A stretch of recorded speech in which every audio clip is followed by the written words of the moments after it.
مسیح میں آپ سب کو میری طرف سے سلام۔ میرا نام سارہ بابر ہے۔ جیسا کہ آپ جانتے ہیں کہ روزوں کا مہینہ سٹارٹ ہونے والا ہے۔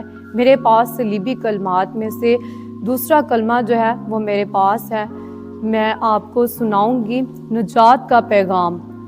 مقدس لوکا کی انجیل اس کا 23 باب اور اس کی 43 آیت میں لکھا ہے، اس نے اس سے کہا، میں تجھ سے سچ کہتا ہوں کہ آج ہی تو میرے ساتھ فردوس میں ہوگا۔ خدا کے کلام مقدس میں لکھا ہے، پھر جو بدکار صلیب پر لٹکائے گئے تھے ان میں سے ایک یوں اسے تانا دینے لگا کہ کیا تو مسیح نہیں، تو اپنے آپ کو اور ہم کو بچا۔ مگر دوسرے نے اسے جھڑک کر جواب دیا کہ کیا تو خدا سے بھی نہیں ڈرتا، حالانکہ اس سزا میں گرفتار ہیں اور ہماری سزا تو واجب ہے کیونکہ اپنے کاموں کا بدلہ پا رہے ہیں، لیکن اس نے کوئی بے جار کام نہیں کیا۔ پھر اس نے کہا، اے یسوع، جب تو اپنی بادشاہی میں آئے تو مجھے یاد کرنا۔ اس نے اس سے کہا، میں تجھ سے سچ کہتا ہوں کہ تو آج ہی میرے ساتھ فردوس میں ہوگا۔ میں آپ کو پہلے ڈاکو کی زندگی کے بارے میں بتاؤں گی۔ لوکا طبیب نے ڈاکو کو بدکار لکھا ہے، اس کے کام برے تھے۔ وہ مسیح کو تانا دینے لگا کہ کیا تو مسیح نہیں۔ وہ جانتا تھا کہ وہ خدا کا مسیح شدہ اور بھیجا ہوا ہے۔ وہ ایک خاص مشن لے کر آیا تھا۔ وہ یہ بھی جانتا تھا کہ اس نے اوروں کو مصیبتوں طوفانوں سے بچایا تھا اور بدروحوں سے رہائی دی۔ وہ مسیح کو اکساتا تھا کہ وہ خود کو بچائے۔ جو اوروں کو بچاتا ہے وہ خود کو بھی بچا سکتا ہے۔ وہ یہ بھی کہتا ہے، ہم کو بچا، کیونکہ وہ جانتا تھا کہ وہ اوروں کو بچا سکتا ہے، وہ ہم کو بھی بچا سکتا ہے۔ اس ڈاکو کے بیان میں مسیح پر الزام تراشی کے لیے غیرت للکارنا ہے۔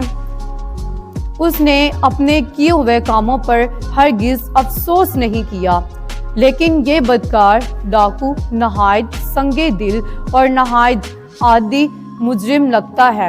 یہ حالت کئی ان غیر تائب دل انسانوں کی نمائندگی ہے جو اپنے گناہ پر تو بالکل پچھتاتے نہیں بلکہ رہائی چاہتے ہیں تاکہ بعد میں اور برے کام کر کے غضب کا پیالہ بھر دیں۔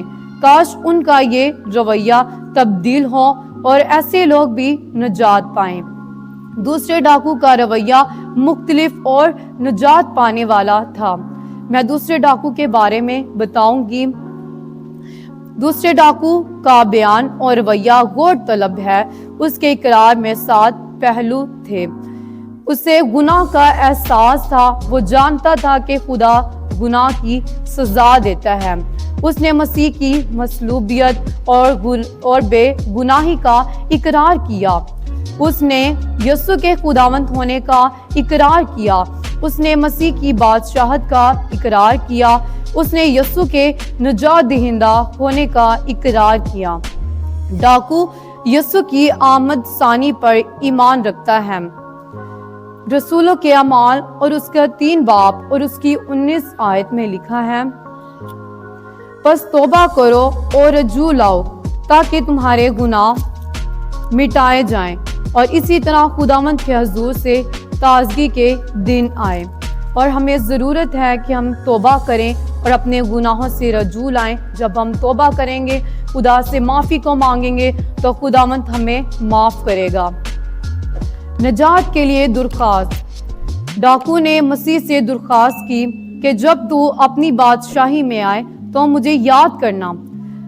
تائب ڈاکو نے مسیح کو بادشاہ مان لیا، اسی لیے اس نے کہا، جب تو اپنی بادشاہی میں آئے تو مجھے یاد کرنا۔ مسیح کا بیان اور فردوس کا وعدہ، تو آج ہی میرے ساتھ فردوس میں ہوگا۔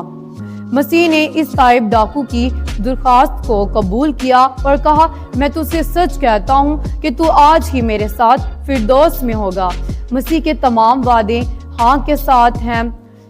وہ اپنے وعدوں کے پورا ہونے میں دیر نہیں کرتا۔ اس نے ڈاکو سے کہا، تو آج ہی میرے ساتھ فردوس میں ہوگا۔ اور مرنے کے بعد ایماندار جو ہے وہ مسیح کی حضوری میں جاتے ہیں۔ ڈاکو ایمان لاتے ہی فردوس کا وعدہ پا گیا۔